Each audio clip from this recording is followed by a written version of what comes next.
Hey guys, I got a 2014 Malibu here.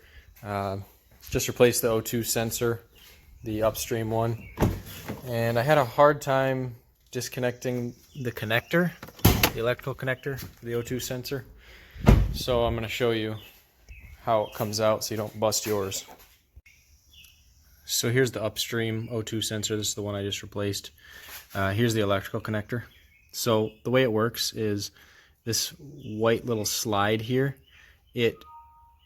You push it down this way and it slides a little bit down, and then you have to push it in. So you take and you push it, let me show you. You push this way. So once it's slid down, you push it to the left, I guess, and you just kind of pinch it together, and then it should just pop right out. But you have to pinch it at the same time as you're pulling. So you pinch the white part the same time you're pulling out on this. So then it should come right out. Hope this helps. Alright, we'll see if we can get a video of it here. So, like I said, you slide this part down like that, and then it kind of clicks. And now I have to push down with my thumb here and pull at the same time, and it should just pop right out.